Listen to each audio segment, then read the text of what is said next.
Hey, listeners, for this month's podcast, we are revisiting a conversation from July 2018. As we celebrate Women's History Month, it is so important to recognize the significant work of female caregivers. In this podcast, Roberto and I discuss the expectations placed on women to serve in the caregiving role, as well as how to navigate the complex responsibilities of caregiving. I hope you enjoy, and please share this podcast with the family caregivers in your life. Thanks for listening. Welcome, everyone, to another edition of SCRC's Let's Talk Caregiving podcast. This podcast is supported by a grant from the Arthur and Roop Foundation. I'm your host, Roberto Velasquez, Executive Director of SCRC, and I'm here, as always, with my co-host, Martha Rayon, Director of Government and Community Affairs. Hi, Roberto. Hello, and welcome. Today, we want to talk about caregiving, but today we're going to talk about caregiving from a working caregiver's perspective, and even more specifically, from a female caregiver's perspective. And this is important because when we think of caregiving, we often think of an older a spouse, usually female, caring for aging spouse as well. But things are actually changing. At SCRC, we're seeing a big change in today's caregiver. The majority of our caregivers, actually over 50% now, are caregivers ranging from the age of 45 to 56, which is actually consistent with national statistics of today's new caregiver. So I wanted to talk about this topic, and of course, we have Martha, who of course is professional working female and has also been a caregiver and has experienced a lot of the challenges of being a caregiver. So tell us about your experience, Martha. Thank you, Roberto. It's really been an interesting experience when I look back on being a caregiver, a working caregiver, and like you say, a woman who's in this role. And what I find interesting is that when I look around at my classes, talking to other caregivers, they tend to be the woman who has this responsibility in their family.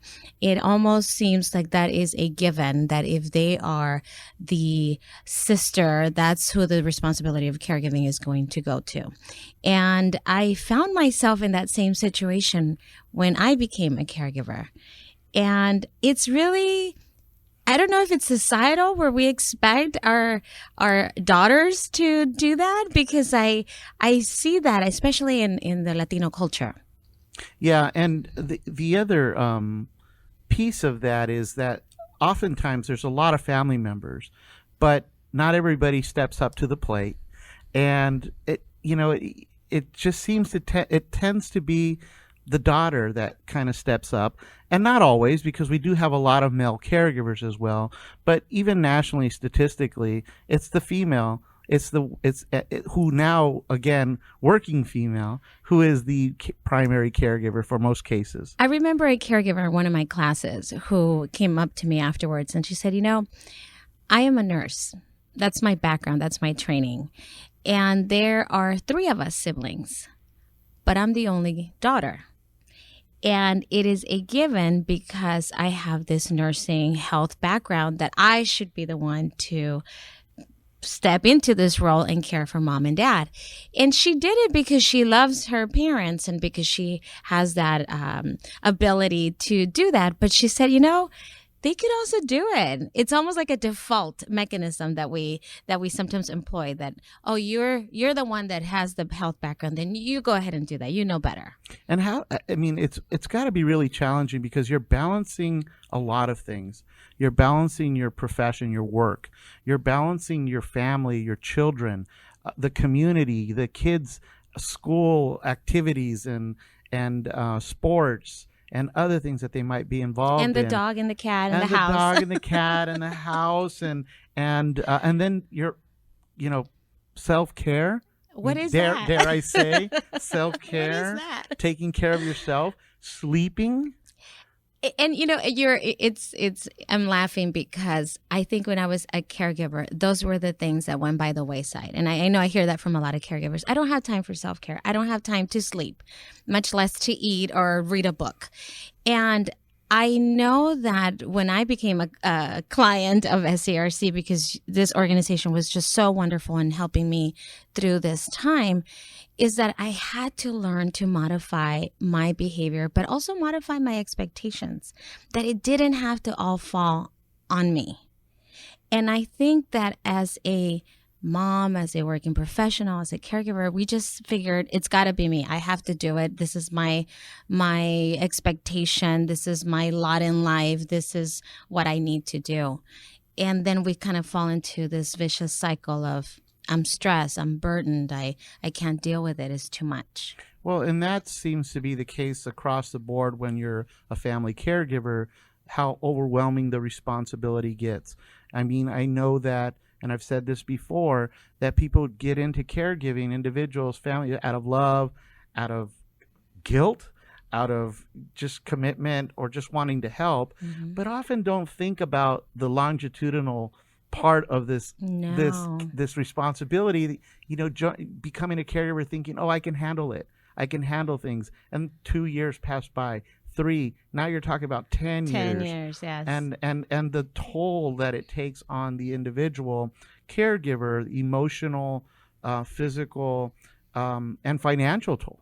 I know I've heard you say before that it's not a sprint, it's a marathon. Right. But I think when you find yourself in it, and maybe some people out there might agree, that you just are living in that experience, right? In that situation, how can I fix it right now? But then you don't think about the long-term effects. Like you said, financially, even having to manage. When I became a caregiver to my aunt, I was pregnant. So as much as I wanted to focus on having this baby and how it was going to be, I was right now focused on she needs to eat and get her shower. And what am I going to do tomorrow when she doesn't want to get up and I have to go to work? And so it's almost like all these long-term plans get put on hold for the immediate situation that is at hand. How did that make you feel as the sole primary caregiver? I wouldn't say sole because you had a little bit of help. Yes, but primary caregiver, from the standpoint of, did you become isolated? Did you become depressed? Yes, and I guess here's a little look into my my soul. I did. I was fortunate enough that I had my brother who was able to help me long distance. And kind of be my sounding board when I was stressed and I was just feeling overwhelmed. And I really did make him, that was his job. I would tell him, if I call you and I need to vent, just don't take it personally. I just need somebody to listen. And he was that person. My husband was also very helpful in trying to accommodate and help me with things around the house or logistically, setting up ramps and things around in the home. But I think it was the emotional aspect of it that is really difficult for somebody else to help you. It has to come from within. It has to come from you. So when I was in that situation, I did feel very isolated. I know I keep saying sometimes I was in a room full of people feeling alone because it's almost like I had to put on this, facade. I was at work, so I had to be professional. I was in public and I had to act a certain way. And, I was with my children and I had to be the mom and be responsible. And so then when do you have time to just kind of be introspective? And I did lose some friends. I became very isolated because they would invite me to their children's birthday parties. Everybody was starting to have children at the same time. And I couldn't go because I had my aunt and I wasn't going to take her to a children's birthday. She had dementia and she was elderly and she was, it was too much for her. Having behavioral kind of. Well, it was uncomfortable for her. I was going to drive 2 hours to Los Angeles for a party. And so I often declined. And what do you think started happening? They stopped inviting. Exactly. You. Right. So then I didn't have someone that I could turn to and kind of say, hey, how's it going? Let's talk about, the movie that you saw. I couldn't do that. And I get it when I talk to caregivers that they say, well, that's how I'm feeling right now. And that's why I tell them, make sure you reach out to SCRC because we get it. We've been there, whether it's personally or just in our training. We know that we can be a source of help for you. Well, and I'm sure now as the lead educator for SCRC as well out in the community, along with all your other responsibilities, that you're often asked, Martha, what can I do to help reduce the stress, the burden of being a caregiver? I have a very quick answer for that. Don't be a caregiver. but sometimes that's not the reality. I know, I'm kidding. Obviously, being a caregiver is a very stressful but noble thing that people do. I mean, there should be a Surgeon General saying, right? Warning. Being a caregiver is yes. bad for your health. Yes, absolutely. And really, that's based on even data, statistics. I mean, people who are caregivers, individuals who are family caregivers, especially with diseases like Alzheimer's, which is chronic, degenerative, debilitating, long-term, up to 60% of those individuals will suffer from clinical depression. Mm-hmm. And not to mention all the physical problems that you develop either out of self-neglect or just not taking care of yourself as well, developing hypertension, and other conditions that are, detrimental to your health. And I also have found that in talking to other caregivers and my own experience, women internalize a lot of these stressors because we put it on ourselves that it has to be taken care of. We have to do everything. And I'm not going to ask for help because it's a sign of weakness. Or what are they going to say if I can't take care of my, mom? So we internalize a lot of that stress, and then it becomes secondary, situation where we are falling ill ourselves. So my recommendation is, if you are a caregiver, that you ask for help, that you find ways to really seek those resources, give us a call, get connected, because there's something also about community. And sometimes we forget, and we might not even think about that. I really realized it afterwards that it's being in that communal environment with other people who are like-minded, going through the same challenges that you are, that it helps you figure things out in a different light. If I'm talking to you, and you're also talking about being a caregiver, you're caring for your parents, and I'm caring for whoever it is I'm caring for, then you start to connect and you start to have this bond, and you might have some tips for me or some suggestions, and now I feel connected. You might not be my friend. Initially, I might not even know who you are. I just met you. But initially, we just have to take that step. And that's why I think support groups are so important for family members who are caregivers. I think, for one, like you were saying, they help identify that they're not the only one going through all of these challenges.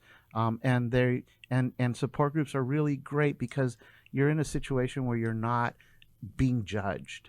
Where everybody kind of gets it and understands where you're coming from. And like you said, sometimes even have their own tips because many of them are in different phases of being a caregiver so that they can give you advice along the way. And I know that at Southern Caregiver Resource Center, we have a number of support groups, and they're professionally facilitated by our master's level clinical team. And so people should definitely connect to support groups. They're wonderful. And like you said, it helps with that isolation and helps with not being alone in that room full of people. Exactly. And I remember once I was doing a presentation, I was talking about seeking help and asking others for assistance.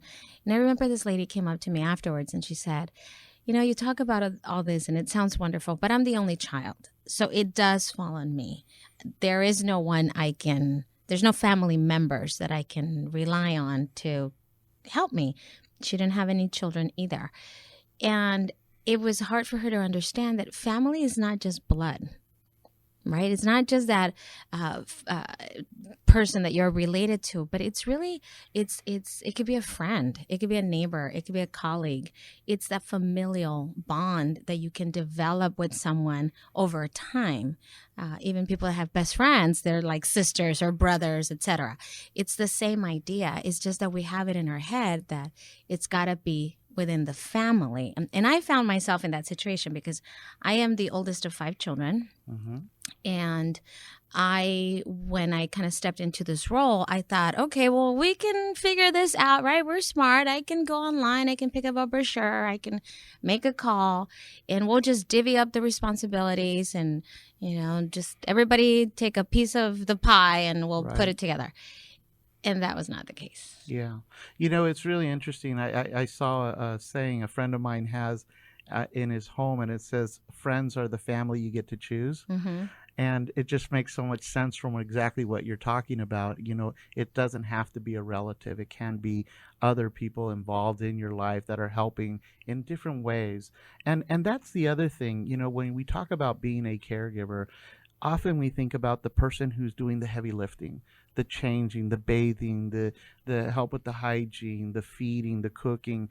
But there's a lot of different roles for being a caregiver.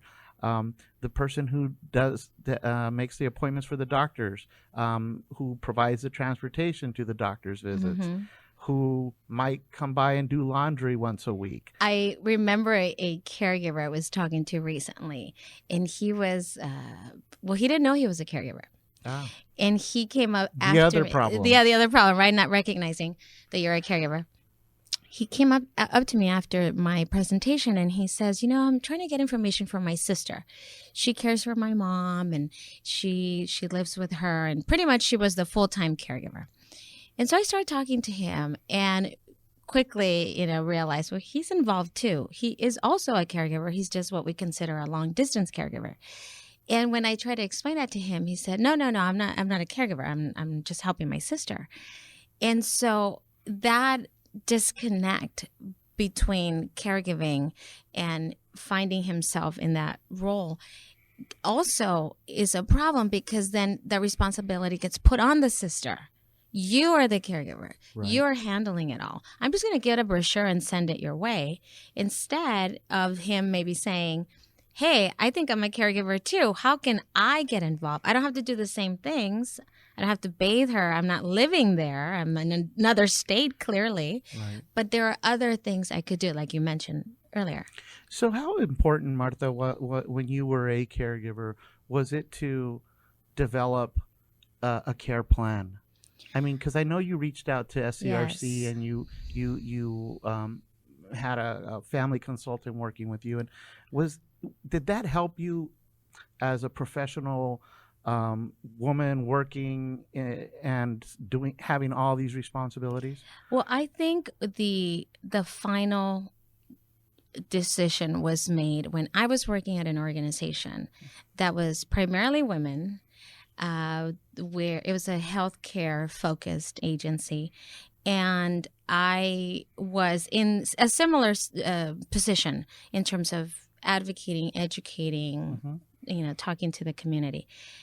But I found that when it came down to me, that was not reciprocated. That attention, that understanding, that empathy was not there for me. So it was very difficult to kind of be in this role and then not be able to access that information for myself. Right. And so I found it, finally I figured, okay, well, I'm going out and doing all these classes. What about, listen to yourself, listen to what you're saying. Right. Maybe you need to acquire some of these skills or tips. And so I reached out to Southern Caregiver Research Center. And at first I was a little hesitant because I thought, okay, how embarrassing. Can I not figure this out on my own? Right. But I've never been a caregiver. I've never been in this position. There is no manual that says, oh, you're a caregiver. Here, flip to page 6 and start your, road to successful caregiving. So I reached out to SCRC, and I remember what was really striking was that here was this person across the table listening to me. No judgment, no criticism, even though I felt that this person was going to do that, because how embarrassing, I'm complaining about my caregiving role, which I took willingly and nobody's paying me for. And she listened to me. So it was really about me changing my perspective, changing the expectations, working a little step at a time. Like you say, it's a marathon. Right. It was that daily training. And I mean, you still don't become the perfect caregiver. We're human. We're going to err. We're going to make mistakes. Right. But it was, that's what it took for me to reach out. And it's really interesting because I know a lot of family members wait to the last minute to reach out for help and until they just can't take it anymore, or they've had their own tipping point. But the reality is the sooner you get connected to SCRC, the sooner you get to meet with that professional, the sooner you get to start assessing what your needs are. And that's the key, assessing. And prioritizing what you should have in place now, and then have the opportunity as things change to continue to have those conversations and make adjustments to your life, basically, and even teach you how to work with extended family or family that you might have to provide that assistance. Well, that's all the time we have left for this edition of Let's Talk Caregiving. I want to thank Martha for co-hosting and sharing her story for another stimulating discussion about caregiving. And I want to remind our audience out there that if you are providing support to a loved one, you don't have to do this alone. Asking for help is not a sign of weakness. It is a sign of strength.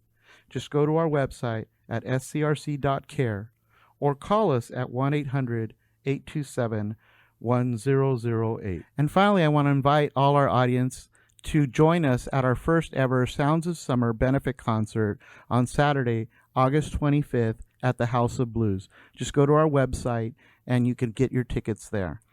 And remember, SCRC is here for you, caring for those who care for others. Thank you.